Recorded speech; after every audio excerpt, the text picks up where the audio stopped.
Bonjour à toutes et à tous et bienvenue pour un nouvel épisode podcast et vidéo podcast d'EWI. Avant de commencer cet épisode, je vous invite à vous rendre sur mon site internet ewionline.com où j'ai créé un manuel spécialement pour vous où je fais la liste des 40 erreurs les plus communes des apprenants de français. Alors avant aussi de commencer cet épisode, je vous rappelle qu'à partir de cet épisode, les sous-titres que je créais auparavant ne seront plus disponibles. Ces sous-titres seront disponibles sous forme d'abonnement. Cet abonnement sera disponible dans 3 semaines, un mois. Mais à partir de maintenant, les sous-titres ne seront plus disponibles sur ma chaîne. Alors aujourd'hui, on va aborder le thème du statut du couple en France. Chaque pays est différent et je voulais vous expliquer un petit peu quel vocabulaire on utilisait pour décrire la personne qu'on a dans sa vie en français. Donc le premier terme qu'on utilise quand on a quelqu'un dans sa vie, on va dire: «J'ai un copain, j'ai une copine». Ça, ce sont les jeunes qui le disent. Je parlerai plus en détail du statut, qu'on utilise, des mots qu'on utilise quand on est plus âgé. Et quand on est jeune, on va dire automatiquement: «J'ai un copain» ou «J'ai une copine». On va comprendre que c'est la personne avec qui vous êtes ou la personne avec qui vous sortez, d'accord? «Tu es célibataire?» Ou «Non, je sors avec quelqu'un». D'accord? Donc là, on comprend que vous avez quelqu'un dans votre vie. Je sors avec quelqu'un. J'ai un copain, j'ai une copine.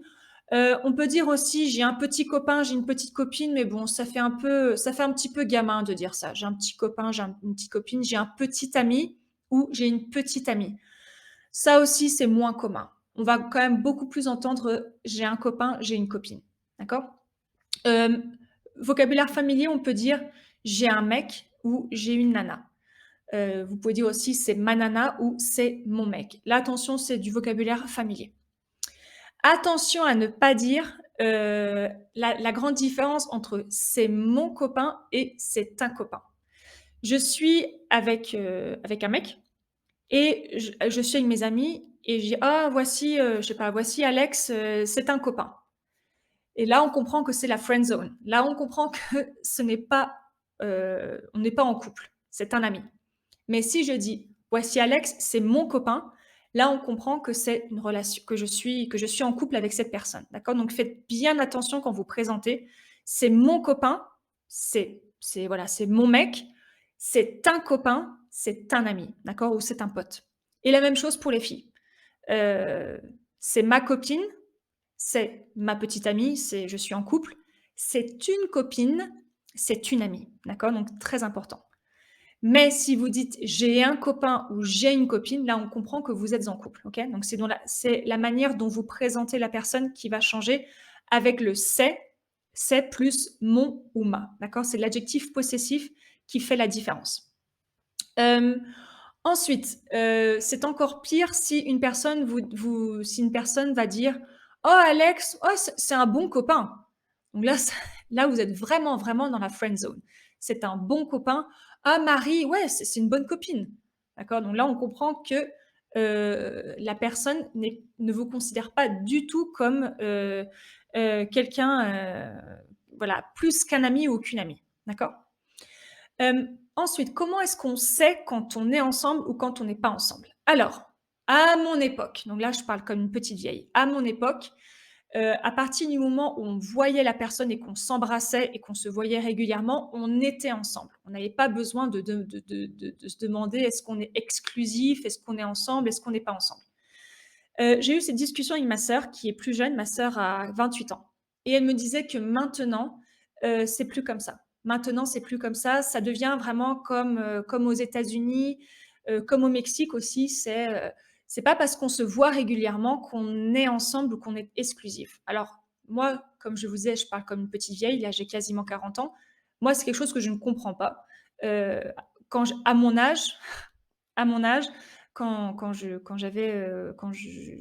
je sortais avec quelqu'un, quand je sortais avec un garçon et que je le voyais régulièrement, on était ensemble. Il n'y avait même pas de question à se poser. On était ensemble. Maintenant, c'est différent. On rentre dans une société dans une société de consommation où on est sur les applications Tinder et cetera et voilà. Alors Quand on donc c'est maintenant ça devient apparemment comme aux États-Unis, c'est on se voit, mais on n'est pas forcément ensemble et il faut vraiment parler et discuter des choses pour concrétiser, d'accord? Pour officialiser les choses, d'accord? Donc apparemment là maintenant ça change beaucoup. Les mœurs ont changé. Hem, alors quel est le statut d'une personne qu'on voit sur Tinder quand on ne veut pas d'une relation sérieuse? Alors j'en ai parlé à ma sœur, parce que moi je connais l'expression: «C'est le coup d'un soir». Alors ça, c'est quelque chose que vous allez entendre en français. Quand vous voyez une personne juste pour avoir des relations sexuelles ou que vous voyez seulement une fois pour coucher avec cette personne, vous allez dire: «Ah, c'est le coup d'un soir. Ouais, c'est pas sérieux, c'était juste le coup d'un soir». D'accord? Bon, c'est quand même assez vulgaire, c'est pas très joli à entendre, mais on dit ça comme ça: «C'était le coup d'un soir». Ma sœur, je demandais à ma sœur, mais par exemple, si, friends with benefits, est-ce qu'on va dire amis avec bénéfices? Non, on dit pas ça en français. Si vous voyez une personne régulièrement juste pour assouvir vos envies, vous allez dire un sex friend. J'en ai parlé à ma sœur, j'ai dit: «Qu'est-ce qui se dit maintenant?» parce que vous savez que le vocabulaire change avec les années. Ma sœur me disait: «Ben, quand on voit quelqu'un juste pour coucher avec, on va dire: "Ah, c'est un sex friend"». Voilà. Ou alors on peut dire, «Oh, c'est juste pour s'amuser. Je le vois pour m'amuser.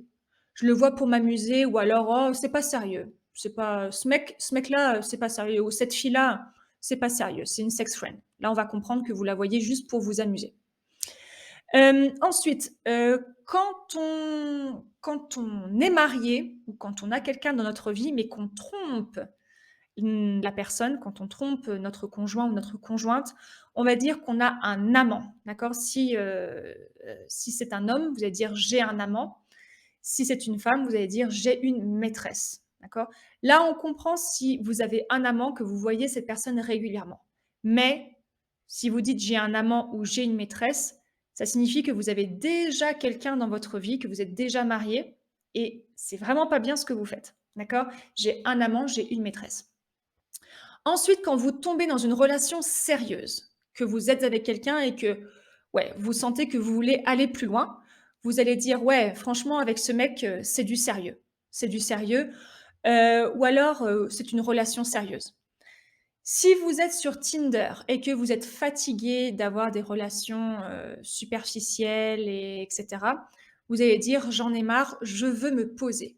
Quand on entend un français: «Je veux me poser», «Je veux me poser avec toi», là, on comprend que c'est du sérieux. On entend que le français ou la française veut quelque chose de sérieux avec vous.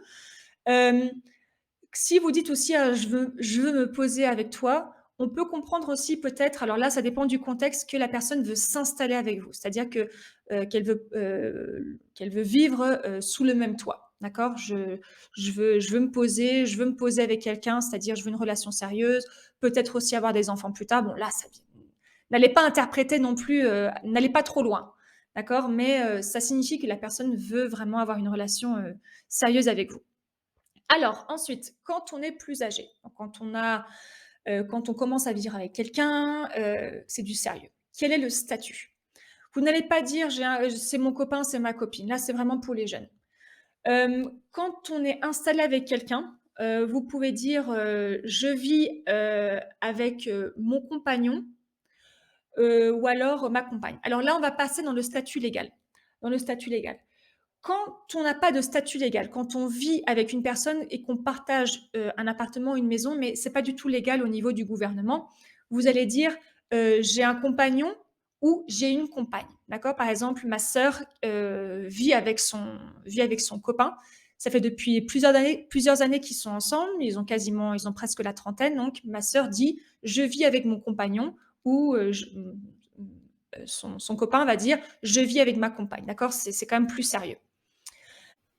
Concernant le statut officiel, reconnu par l'administration française, vous avez le mot conjoint, conjointe, mari, femme, époux, épouse. Beaucoup de Français ne savent pas que le mot conjoint, conjointe signifie qu'on est marié. Donc vous pouvez dire, si vous êtes marié à quelqu'un, vous pouvez dire, «Voici mon conjoint». Si c'est une femme, «Voici ma conjointe» ou alors «Voici mon mari», «Voici ma femme». Voici mon époux, voici mon épouse. Personnellement, je n'utiliserai pas le mot époux, c'est quand même beaucoup plus formel. Quand, je parle, de mon mari, je vais dire mon mari, je vais pas dire mon époux. Ce serait pas du tout, naturel de ma part de le dire. Vous avez aussi un autre statut quand on est pacsé. Ça, c'est tout à fait administratif. On ne va jamais dire, à quelqu'un, «Voici, je sais pas, voici Hector, mon compagnon de Pacs». Non, c'est bizarre. Vous n'allez pas dire ça. Donc être pacsé est un statut tout à fait légal. Le Pacs, ça a été créé, pour donner à la base, c'était pour donner le même droit aux homosexuels que les gens mariés. Parce qu'en France, quand on est marié, il y a beaucoup d'avantages au niveau des impôts. Vous savez qu'en France, les impôts c'est très cher. Et c'était pour donner cet avantage aux couples homosexuels d'avoir plus d'avantages au niveau des impôts. Maintenant, les gens qui se pacsent peuvent être hétérosexuels, homosexuels. Moi, par exemple, j'ai été pacsée avec un ex-compagnon. J'ai été pacsée avec quelqu'un en France et ce qui est beaucoup plus facile quand on est pacsé, c'est que c'est pas comme le divorce. Un divorce, ça coûte cher et ça peut être compliqué. Un Pacs, c'est super facile. Si on veut rompre le Pacs, si on veut se séparer de la personne, on écrit un courrier au tribunal où on habite. Je ne sais pas si c'est le tribunal où on habite ou si c'est le tribunal où a eu lieu le Pacs. Je ne me rappelle plus. Mais moi, quand je me suis séparée, j'ai écrit un courrier et ça peut être seulement une personne qui, si moi, je voulais seulement, si par exemple mon ex-compagnon n'était pas d'accord, c'est pas grave. Moi, j'envoie un courrier pour dire je ne veux plus être pacsée et il n'y a pas de problème. Un divorce, c'est plus compliqué. Donc, le Pacs a beaucoup, beaucoup d'avantages.